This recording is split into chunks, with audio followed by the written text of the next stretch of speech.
Kazakhstan کے برف پوش ویران پہاڑوں میں، جہاں میلوں تک انسانی آبادی کا کوئی نام و نشان نہیں، وہاں ایک ایسی چیز ملی ہے جس نے انٹرنیٹ پر آپ کہیں کہ ایک طوفان برپا کر دیا ہے۔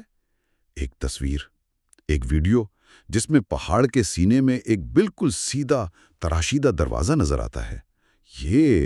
یہ کسی انسان کا بنایا ہوا نہیں لگتا، ایسا ہے جیسے پہاڑ کو چیر کر بنایا گیا ہو۔ اسے دیکھ کر ایک ہیبت سی طاری ہوتی ہے۔ سوال یہ ہے کہ آخر یہ ہے کیا؟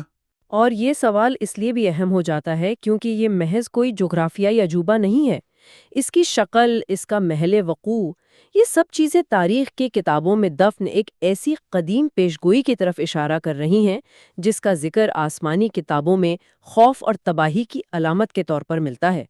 ایک ایسی قوم جس کے بارے میں کہا جاتا ہے کہ وہ قیامت کے قریب دنیا پر چھا جائے گی، یاجوج اور ماجوج۔ تو آج ہم یہی کھوج لگانے والے ہیں، کیا قازقستان میں نظر آنے والا یہ دروازہ واقعی اس عظیم دیوار کا حصہ ہے جسے ذوالقرنین نے تعمیر کیا تھا؟ ایک طرف ہیں صدیوں پرانی روایات اور دوسری طرف ہیں ٹھوس سائنسی وضاحتیں۔ دیکھتے ہیں کہ یہ گتھی سلجھتی ہے یا اور الجھ جاتی ہے۔ آئیے اس کی گہرائی میں اترتے ہیں۔ دیکھیں، اس بحث کو شروع کرنے سے پہلے یہ سمجھنا ضروری ہے کہ یاجوج اور ماجوج کا تصور کوئی عام لوک کہانی نہیں ہے۔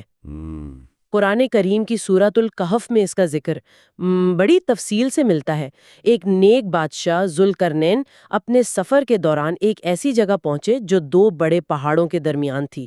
وہاں ایک قوم آباد تھی، جی، اور وہ بہت مظلوم قوم تھی۔ بالکل۔ ان پر ظلم کرنے والے یاجوج اور ماجوج تھے۔ تو اس قوم نے ذوالقرنین سے فریاد کی کہ یہ مخلوق زمین پر فساد مچاتی ہے، قتل و غارت کرتی ہے، ہماری فصلیں تباہ کر دیتی ہے۔ انہوں نے درخواست کی کہ آپ ہمارے اور ان کے درمیان ایک دیوار بنا دیں۔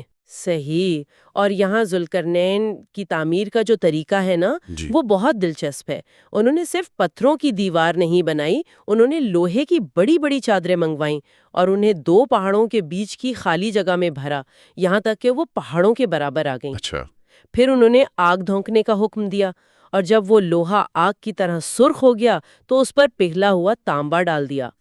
اس طرح لوہے اور تانبے کے امتزاج سے ایک ایسی ہموار اور ناقابل تسخیر دیوار بن گئی جسے نہ توڑا جا سکتا تھا اور نہ ہی اس پر چڑھا جا سکتا تھا۔ بالکل۔ اور یہیں سے اس دیوار کا تعلق آنے والے وقت سے جڑتا ہے۔ احادیث میں اس کے بارے میں واضح پیشگوئیاں ملتی ہیں۔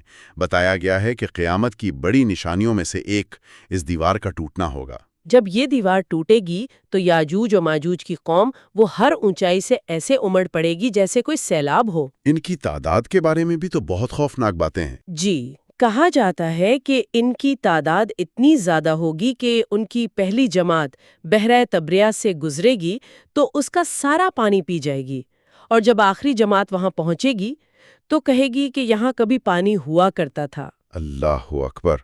یہ تو ان کی کثرت اور تباہی کی شدت کا عالم ہوگا۔ اب سوال یہ پیدا ہوتا ہے کہ آخر یہ دیوار ہے کہاں؟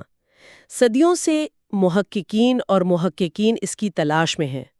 تاریخی طور پر جس علاقے کو اس کا ممکنہ مقام سمجھا جاتا رہا ہے وہ کفکاز کے پہاڑی سلسلے ہیں، جارجیا، آذربائیجان۔ جی، اور وسطی ایشیا کے علاقے یعنی قزاقستان، ازبکستان، منگولیا تک۔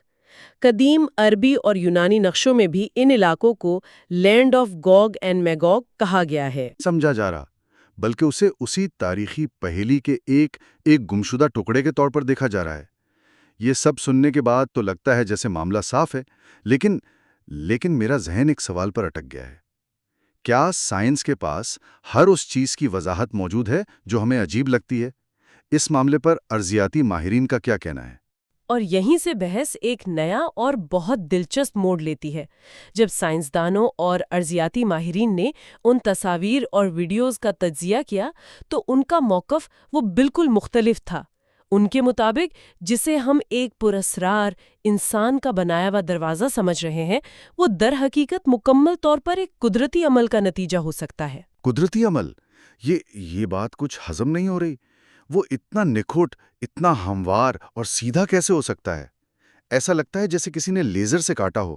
کیا یہ محض ایک اتفاق ہے؟ یہ اتفاق لگ سکتا ہے، لیکن دیکھیں، قدرت کے پاس ایسے اوزار ہیں جو ہزاروں سالوں میں ایسی شکلیں تراش سکتے ہیں۔ اس کی 3 بڑی سائنسی وجوہات پیش کی جاتی ہے۔ پہلی ہے ٹیکٹونک پلیٹس کی حرکت۔ زمین کی سطح بڑی بڑی پلیٹوں پر ٹکی ہوئی ہے جو ہر وقت حرکت میں رہتی ہیں۔ جی، جب یہ پلیٹیں آپس میں ٹکراتی ہیں یا رگڑ کھاتی ہیں تو پہاڑوں میں زبردست دباؤ پیدا ہوتا ہے۔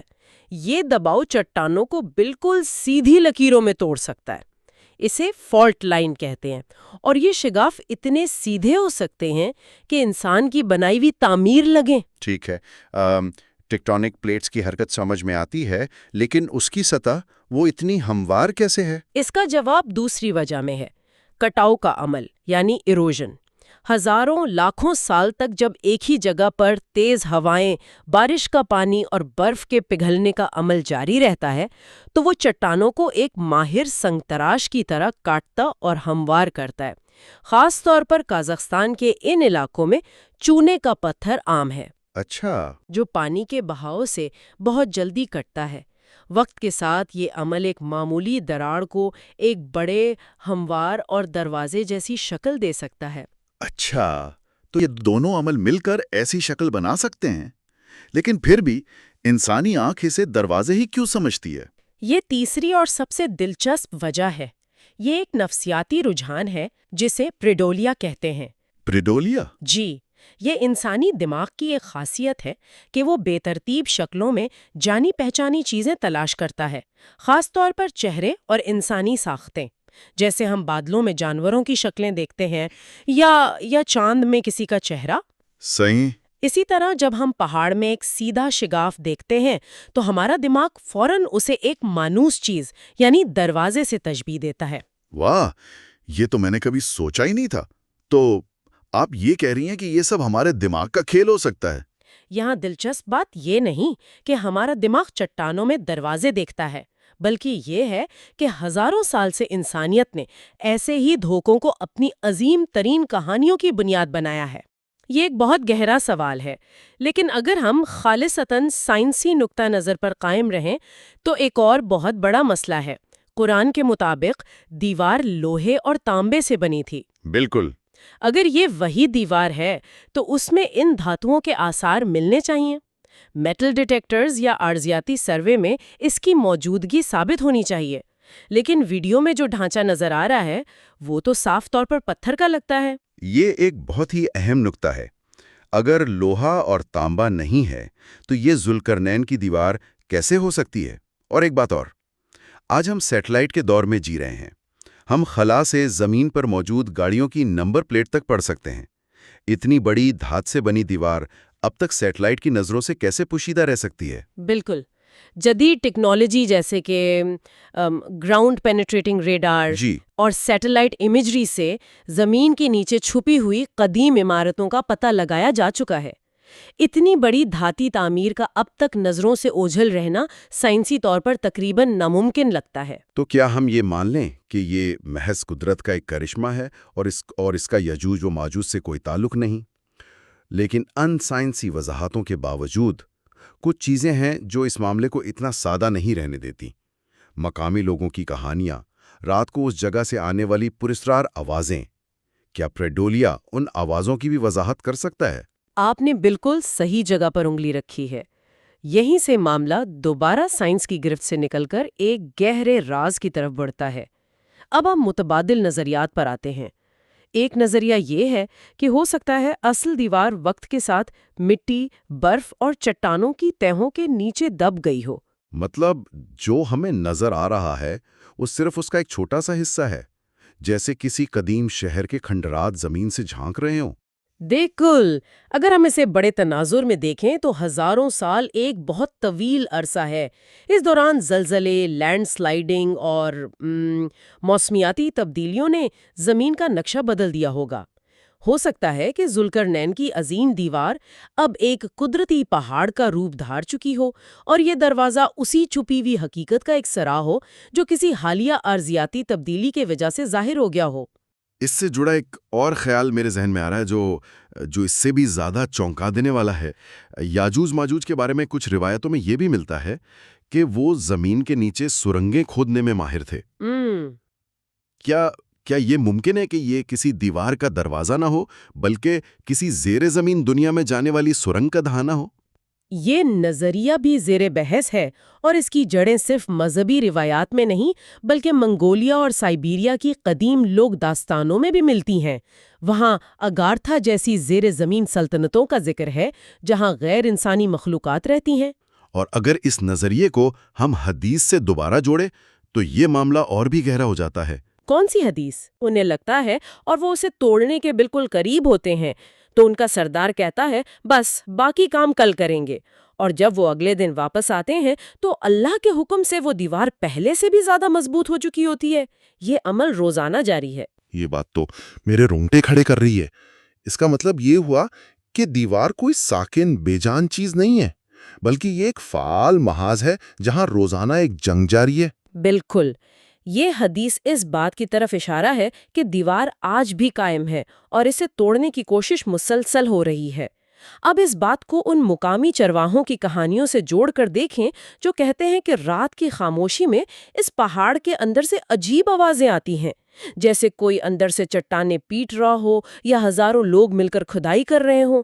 جب آپ ان دونوں چیزوں کو ساتھ رکھتے ہیں، ایک قدیم پیشگوئی اور آج کے دور کا ایک مشاہدہ، تو یہ معاملہ سائنس کی حدود سے بہت آگے نکل جاتا ہے۔ تو آج کی گفتگو کا خلاصہ یہ ہے کہ ہم ایک دوراہے پر کھڑے ہیں۔ ایک طرف سائنس ہے جو ہمیں ٹیکٹونک پلیٹس، کٹاؤ اور پریڈولیا کی ٹھوس وضاحتیں دے رہی ہے، اور دوسری طرف صدیوں پرانی مذہبی روایات، پیشگوئیاں اور مقامی لوگوں کے مشاہدات ہیں جو اس سائنسی وضاحت کو ماننے سے انکار کرتے ہیں۔ حتمی جواب شاید اس وقت تک ممکن نہ ہو جب تک اس مقام کی مکمل سائنسی اور آثار قدیمہ کی تحقیق نہ کی جائے، جب تک کوئی ٹیم وہاں جا کر چٹانوں کی نمونے نہ لے، اس دروازے کے پیچھے کیا ہے یہ جاننے کے لیے ریڈار ٹیکنالوجی کا استعمال نہ کرے، تب تک یہ سب قیاس آرائیاں ہی رہیں گی۔ لیکن یہ دریافت ہمیں یہ ضرور یاد دلاتی ہے کہ ہماری دنیا میں، تاریخ اور روایات میں ایسے راز دفن ہیں جنہیں سائنس ابھی پوری طرح سمجھ نہیں پائی ہے۔ اور شاید یہی اس ساری بحث کا سب سے اہم نقطہ ہے۔ اصل سوال شاید یہ نہیں ہے کہ وہ دیوار موجود ہے یا نہیں، بلکہ اصل سوال یہ ہے کہ اگر وہ موجود ہے اور اس کے پیچھے ایک قوم مسلسل باہر آنے کی کوشش کر رہی ہے تو اس کا ہمارے لیے کیا مطلب ہے؟ یہ خیال اپنے آپ میں اس بات پر غور کرنے کے لیے کافی ہے کہ تاریخ، مذہب اور انسانی مستقبل آپس میں کتنے گہرے جڑے ہوئے